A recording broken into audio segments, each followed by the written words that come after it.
Hi. So I'm just doing like a little voiceover for this exploration video that I did in November. As you can see, like I'm going down into one of the cut areas in Security Breach, and this is the tunnel between Monty Golf and the daycare. And I just thought I would talk over it a bit.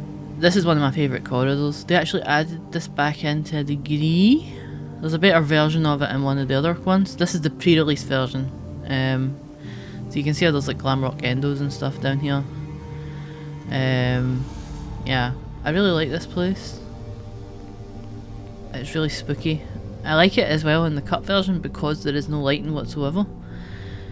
It's a shame that a lot of these tunnels were cut. I know it makes the game flow better, but I think the free roam element was a lot more fun than just cutting it all. But yeah, I think this corridor comes back a little bit in Ruin. It's kind of a bit like the place where we meet Monty, but we don't have... I think maybe he's in that? I can't remember. I need to double check. It's been so long since I played Ruin. But yeah, you can see there's a lot of broken textures and stuff. This is for the pre-release version, which was basically created by fans using some data from the original. So like what you did was like kind of like on the PlayStation 4 or 5 store, you were able to pull down the oldest version of the game. The one that was before the release. So it's kind of like a prototype version of the game. It's one of the earliest ones that we have.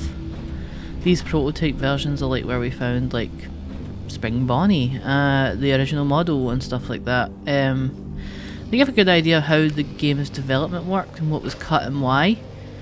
And there was a whole lot cut in Security Breach.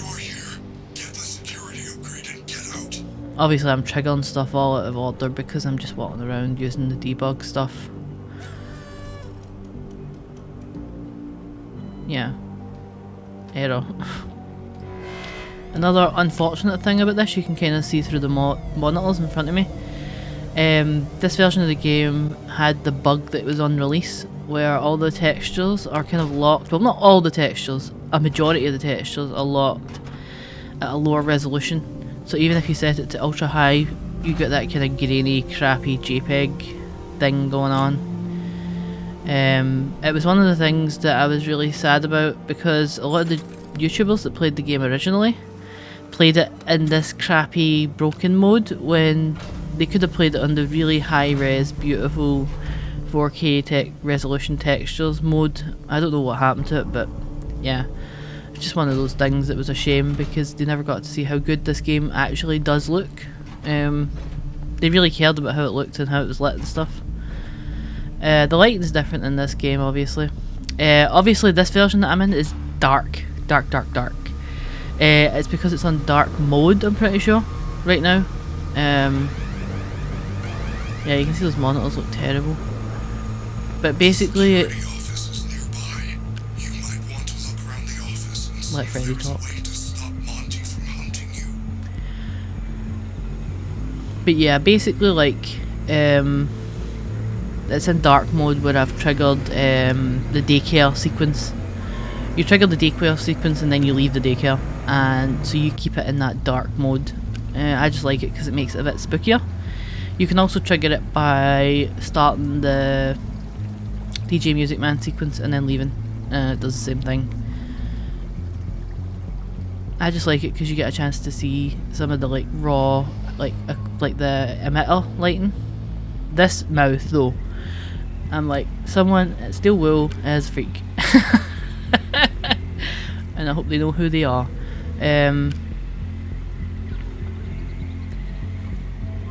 Oh yeah, so this is what I was doing. So I was just wandering about and then I decided to play Monty Golf. So because it's in dark mode and in the pre-release, it's a bit weird. So I decided to just go through it. You can see what happened to like everything. I sped it up a bit.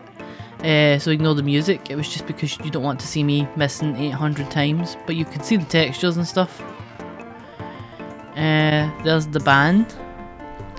Everything in this is very weird, and I was like, okay. I thought it was interesting just to record it so people can see what this glitch looks like. Cupcake is immortal and does not get affected by the glitch for some reason. He's like, you can't stop me, I guess.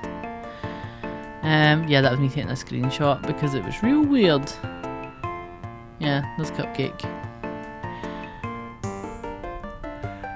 I do go through and show like the unlit version of these as well, just so you can actually see them, because with the glitch lighting it can be really hard to make out what's happening.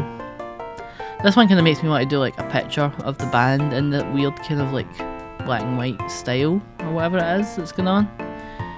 That's me putting it into another mode. There we go. So you can see this is just like the Help Wanted stage and Help Wanted assets with like the chairs and stuff. I do like Monty Golf, I think it's fun.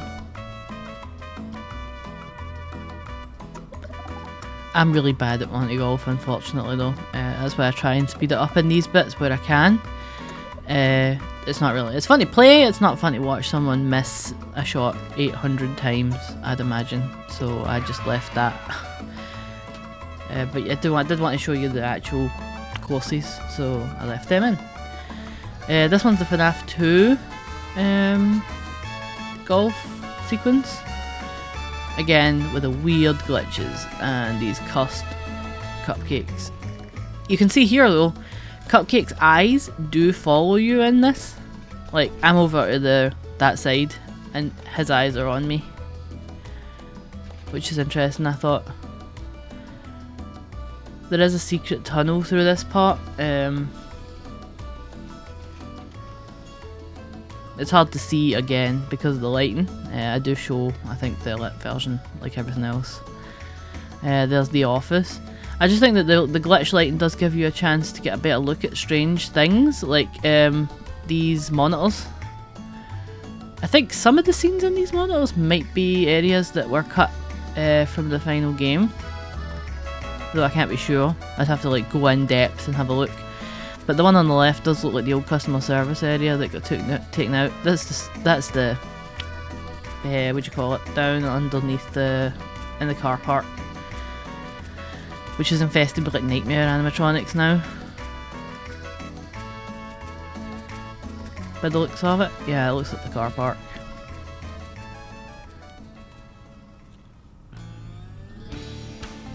Yeah, and then an area with like a spotted carpet or something, or some kind of lights on the floor, and stairwells. These do have dates on them as well. Yeah, see, it's like a customer services area with some chairs and maybe turnstiles. And it's not lights on the floor, it's tiles, you can see them better there. Like checkered tiles. So these might just be stock assets. There are a lot of stock assets in this game, but I just thought they were interesting anyway. They might be from an earlier version of the maps, where they were just hashing stuff out, because there are potted plants and stuff in it. I just thought it was interesting. You don't really notice them normally because the level holds your attention so much, but with all the textures glitched, it's less so.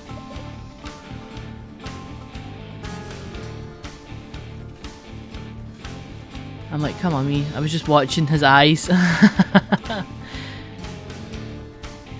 Yeah, this is the shortcut where you go through a tunnel and it takes you out in the office. This one's just the vents course, I think.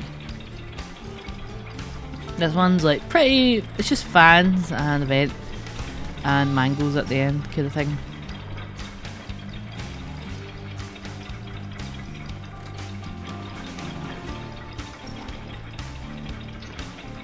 Yeah, so just mango. It does give you a good look at Mango though, which I liked, because most of the time Mango just comes and kills you and you don't really get a good chance to look at them in the game. But in this one, it's just standing there. But you can see this course is pretty straightforward, it's just a straight line with some fans and a hole at the end.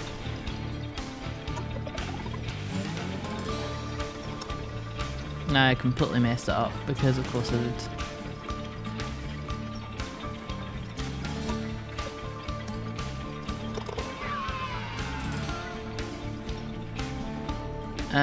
This is the Chica's Cakes version, and it looks really weird when it's glitched out. It looks like garbage, which is fitting for Ruin, I guess.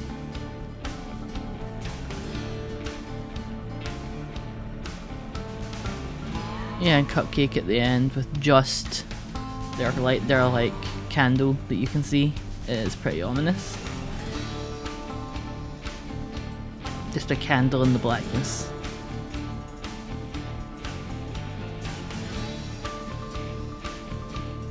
I thought this bit was pretty interesting, the way the textures bugged and what textures bugged. You know, like, I couldn't tell you why Cupcake went invisible.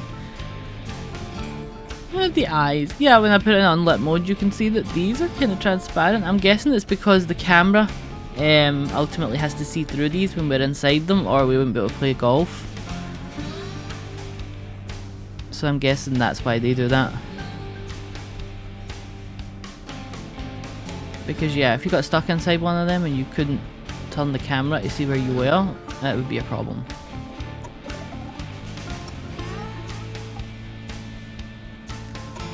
I got lucky with that one, and then I messed it up because yeah. It's worth mentioning that in this early version of Monty Golf, the sensitivity of the golf ball was a lot higher. You hit a lot harder. They reduced it a bit so that it made a bit more sense. Yeah, here's the circus baby, like, level. Which, circus baby is really prevalent in Security Breach, Help Wanted, Help Wanted 2. People just don't really know what to do with her or how to theorise about her, like, is it Eleanor? Is it baby? I don't think anybody's really sure. She's just one of those weird mysteries in the series. We've not really had enough information about her to like ever really make an educated guess on it either.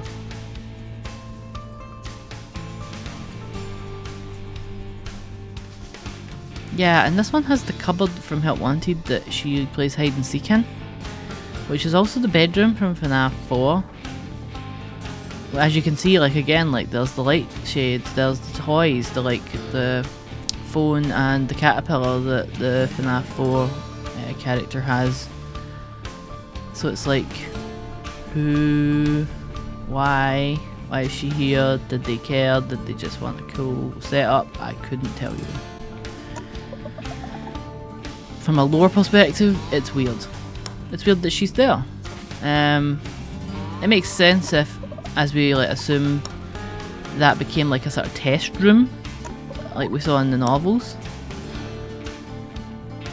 Because baby was then in sister location and would have been near this test room, but it's real weird.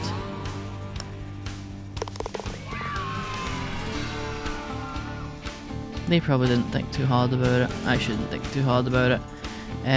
This one's Sun and Moon. Sun and Moon in the pre-release version of the game are very shiny. They've got their shininess set real high, as you can see. It makes them look a bit gross, like oily. It's the same in Daycare as well. They look really oily. And there's Moon, though you can't see him without the lighting. There you go. I don't know why the clouds have Moon on them. I don't know if that's intentional. Can't remember if it's in the final game. It doesn't seem like something that would glitch that way. Yeah, the slide into fun. Again, the rainbow as a symbol appears in Daycare. You know, slide into fun. Like, that's not just any rainbow, that's like the 3-colour rainbow from FNAF 6. Ah, that would have been a nice shot if it hadn't bounced.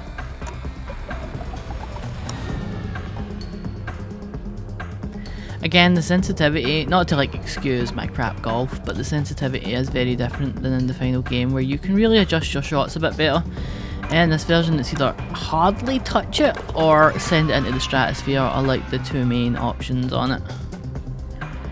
And this one is a weird course. Why is like Balloon Boy turning into Nightmare Balloon Boy?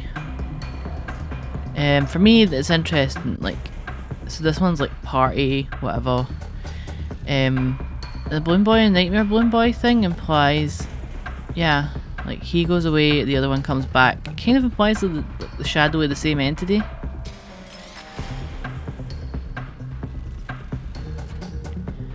It just makes me wonder if it's to do with the whole, like, when you kill someone or the agony happens, does it result in something new in FNAF? Look at those balls in the pit. They're all black and stripy because of the glitch. It's pretty cool.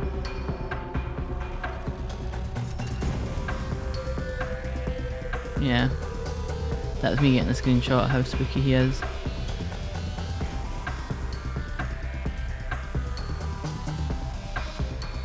Yeah, and Blue Boy is not actually glitched at all. He's fine.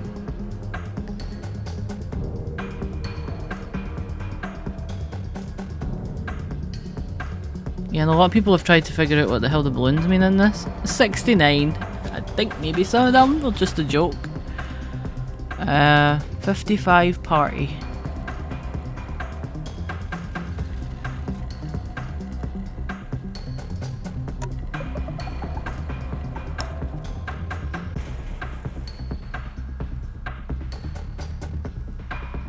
Yeah. Balloon Boy's another complete mystery in this series, honestly. Like, I've done a ton of speculating on Balloon Boy, especially when I did my FNAF 4 series thing. And I don't feel any closer to figuring out who he is, who he represents. Like, he harasses, like, Mike in the movie, but why? You know what I mean? Oh yeah, so this one's the band. Yeah, where Monty is like, I'm the star, and Freddy's in the dumpster. I think the weird thing for me is always people like want to make Monty this really nice, cute character who's super friendly and good, when the game really portrays him as like, yeah, a bad boy, like a rock star, someone who had a rough past and is like kind of rude and clumsy and not very friendly. Like, even in the Monty Within, like, he is not a great guy. Like, he's not necessarily a bad person, but he's kind of dumb and selfish. Yeah, so it makes sense, I guess, that he's like, doesn't like Freddy. And maybe there's more to it. Like, I mean, again, we don't know how much, like, Steel Wool actually cared about the story, but for me, like, there's a speculatory element, like, where, like, Monty, like, we see Monty's story where presumably Bonnie gave him his guitar and whatever. We don't know if that's a Fazbear story that was slapped on afterwards to try and cover up what happened. Like, oh, here's why he's on the band now, not because Bonnie did some weird stuff. But yeah, I think it's interesting, like, did he like Bonnie and resented Freddy because Bonnie liked Freddy? You know, like, there could be a jealousy element there, potentially. Where Bonnie was the one that gave him his big break or whatever, and then Bonnie was in love with Freddy because Bonnie and Freddy are like the original, like, pairing or whatever. And maybe he's jealous. You know, there could be jealousy, it could be different, it could be more than that. It's one of those things where it would be really nice. Like, Steel Wool stuck at a limb and gave these characters a bit of a personality. You know, like, Chica's got a personality, Roxy's got a personality, but they didn't really commit to actually giving them like backstories, because they could have done backstories, and even like contrasted the backstories with the stories they were given by Fazbear Entertainment, sorry. Like, they could have been in conflict with their own stories. Like, maybe Monty really hated Bonnie and he hated the fact that they tried to imply that Bonnie gave him his big break, you know, and stuff like that, but they just never did it. They never did anything. I know there was a lot of problems with the production of this game, but it just seems really weird. Like, Scott is a storyteller. That's the whole point. Like, Scott's a storyteller who tells stories. That's what his games are a vehicle for. And yet, in Security Breach, we get almost no story. It's all set piece. It's all sandbox. It's all set piece. So I thought that was interesting. But yeah, it could just be development pressures. It's hard to tell a story in an Unreal Engine game, I guess. Yeah, so that's all the levels in the direct Monty Golf area. It's worth mentioning that there is a secret way of accessing the unfinished ones. So like the Roxy Raceway area and stuff like that aren't textured. I just didn't do it here, just because I was just playing about. I'll show the extra ones in another video. I think they were finished later anyway. Like, I'm pretty sure they added Monty Golf in and Ruin, added all the unfinished zones in that game. Because Ruin was kind of an excuse for them to finish some of the things that they didn't get to finish, nod to things that they didn't get to finish. Yeah, I liked Ruin, but I thought it was a bit on rails overall, ultimately. Yeah, and as you can see, like, the floors are a lot more shiny in this version of the game. The shininess is just handled differently, I think, before they changed it and made it less intense. Some of the areas benefited from it, but some didn't. Like, I think under the daycare theatre was supposed to look kind of shiny, and it doesn't anymore. It looks better in this version. Other things, yeah, looked a bit plastic, and they dialed that back.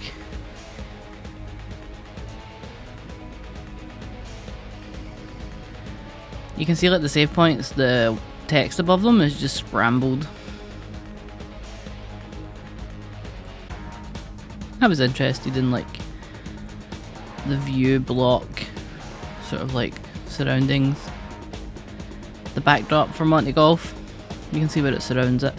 I was trying to see if there was any like areas, like tunnels or anything like jutting out. Sometimes you can see them.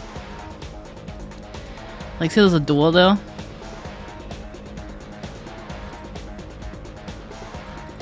Yeah, the bathrooms are interesting in Monty Golf, where you've got like the boys and girls bathroom, and in the middle you've got some like Monty stuff.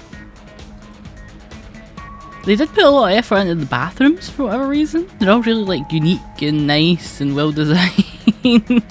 Whoever made the bathrooms for Security Breach like worked really hard on them.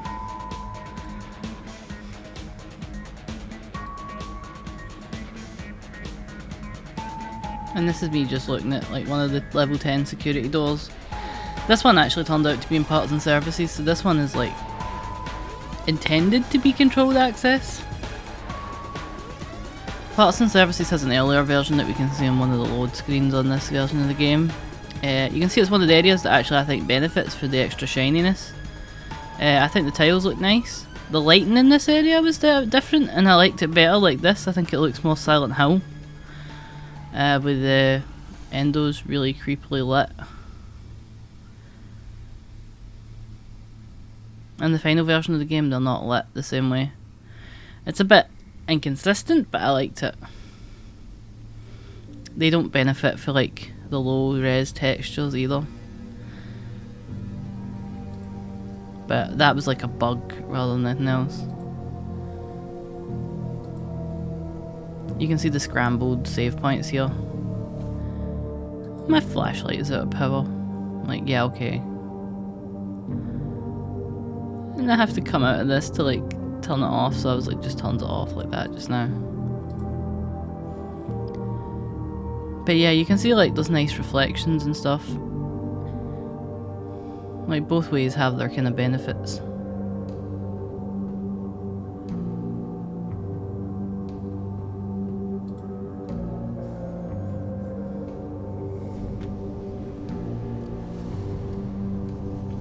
I like dark mode down here though. I think it really looks extra creepy.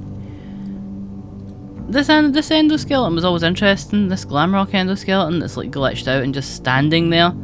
Like, all the other ones are contained and that one's just standing there.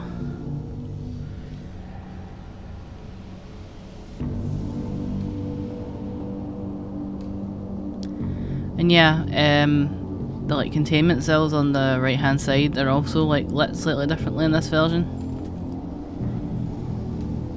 You can see when it's in dark mode, like the blueprints aren't super like illuminated either. I think in the main game it tries to highlight them as important. Although again, like from a lore perspective, like we never really got clarity on what those mean either. There's a lot of different things it could mean. I'm sad we didn't get to keep Monty's legs. It looks like in the early development in the game it was legs, not claws, that we got from Monty. And then they probably realised that if you could make the player jump really high, it would probably break everything. The game was already so like held together with duct tape. I think if you let Gregory jump 40 feet in the air with Freddy, I don't know if that would be worthwhile. Or charge. I think the charge thing as well, like if you could make them charge, they could probably charge through doors and stuff. Like in this version of the game you can glitch through doors really easily anyway. So yeah, I think probably that was why they didn't do it.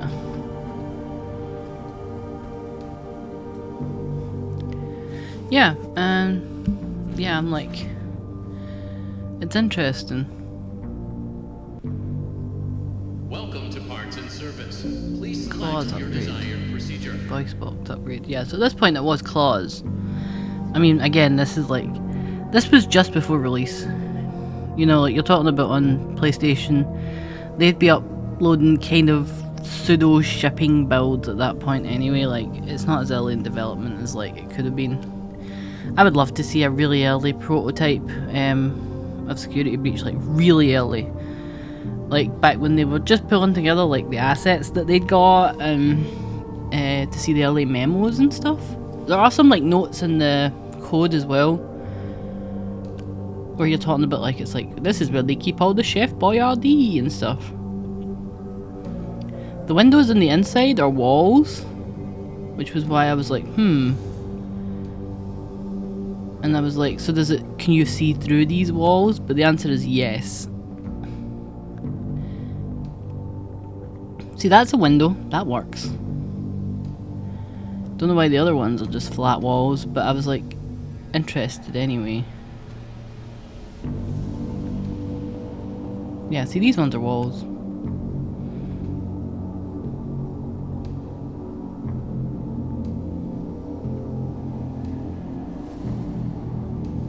And obviously I don't have the key card to get through this, so I just put myself through it.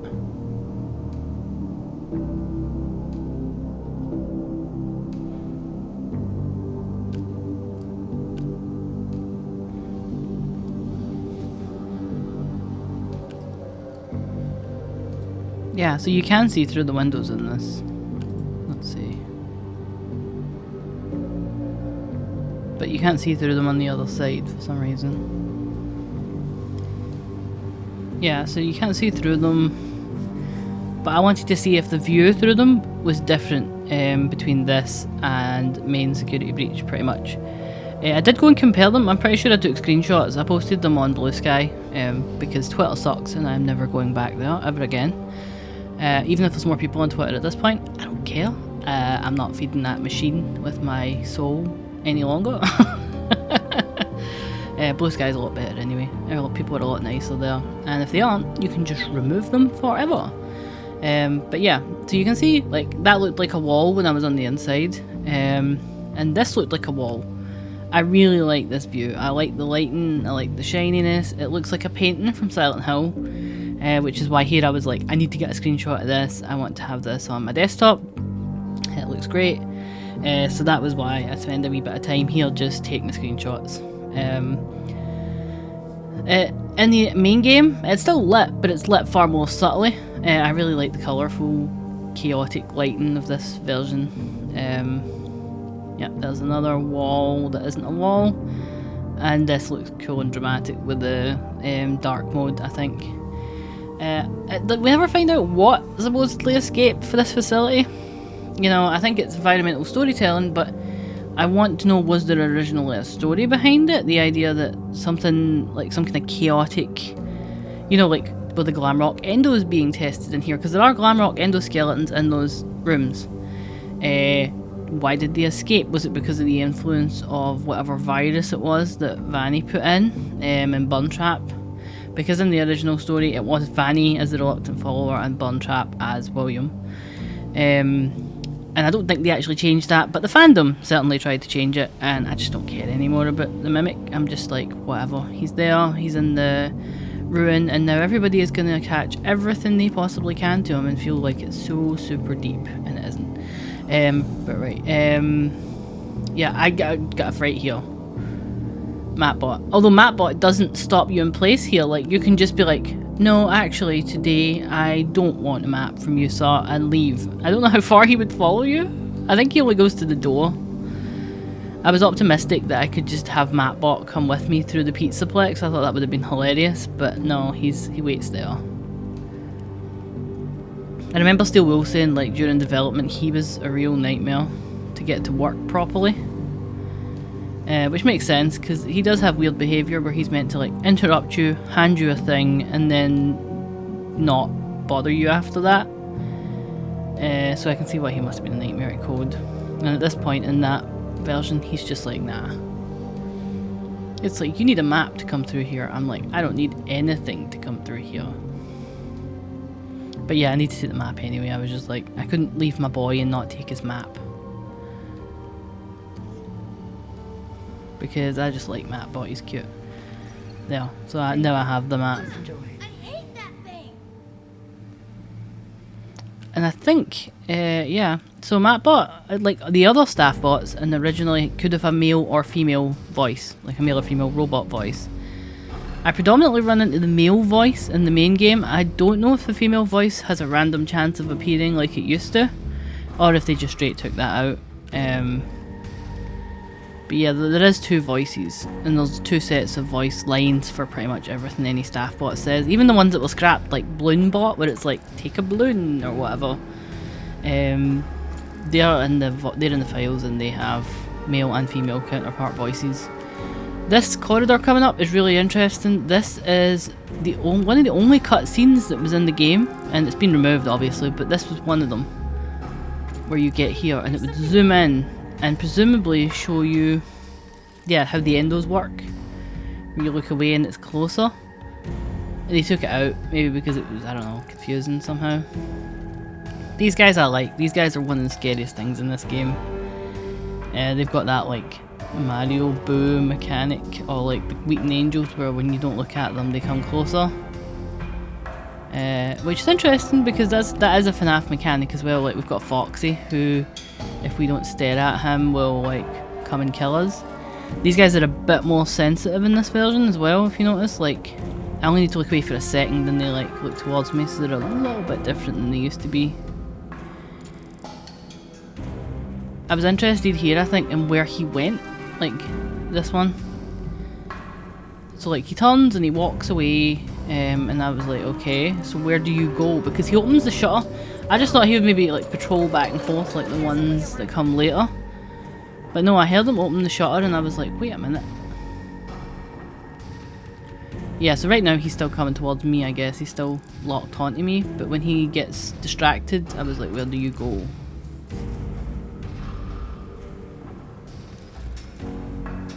Yeah, I think that's him walking away. Yeah, so I was like, where are you gonna go? Like, you're gonna walk back and forth? And it's like, no, he walks far away. And you can see him just walking out, so just, like, it's not loaded in, but you know where I was before, like, that hallway. There's Mapbot, so you can imagine where Mapbot's hallway is as well. So he heads all the way down to Mapbot. And then, like, I think he walks towards the big elevator that leads up to the stage. So that's, yeah, around the corner from where they were. But yeah, I just thought it was interesting, because usually at, like, the animatronics, especially the Glamrock endos, like, patrol back and forward. He just goes there and deactivates. They look really cute when they're deactivated. But yeah, I was just curious, ultimately. Why his path went that way. Yeah, the low res textures do not do this any favours, like the cobwebs and stuff. It's fine when something's far away or on a wall or something, but when it's right up close it looks really bad. And it's a shame. Yeah, look at those textures, out of order.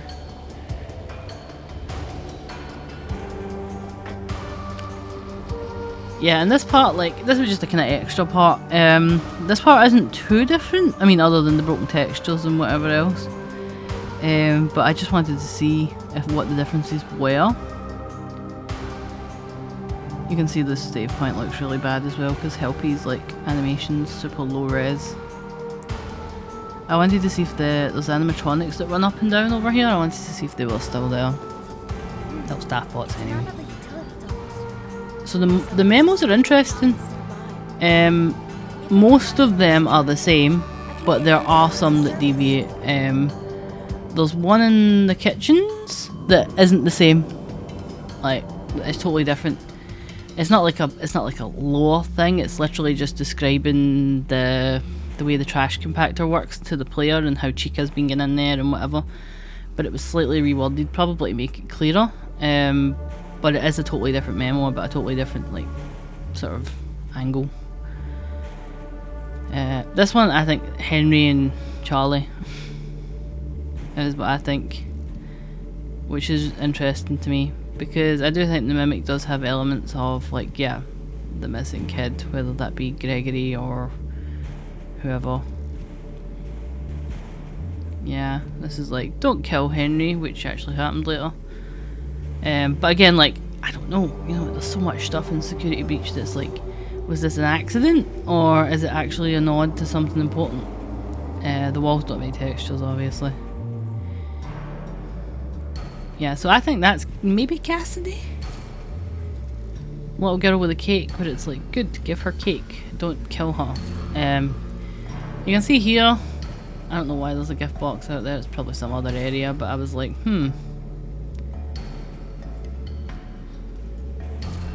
This guy's cute. Most people miss this guy, he's in the main game, the little like birthday cake robot. I think he's adorable. Yeah, and there's the endo room.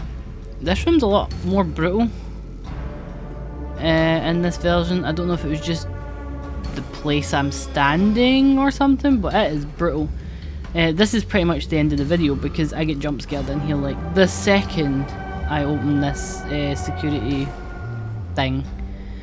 But yeah, I just wanted to do a little voiceover one for a change because normally when I'm doing this I'm distracted because I'm typing stuff, I'm running about, I'm looking at stuff. So this one I just recorded after the fact just so that I could ramble a bit better. But yeah, so I'll probably do maybe more of these. I don't know if people like these or if it's just boring like me exploring, but I really like Security Breach and I've got every kind of build. But yeah, catch you next time I guess, if people want it. I don't know.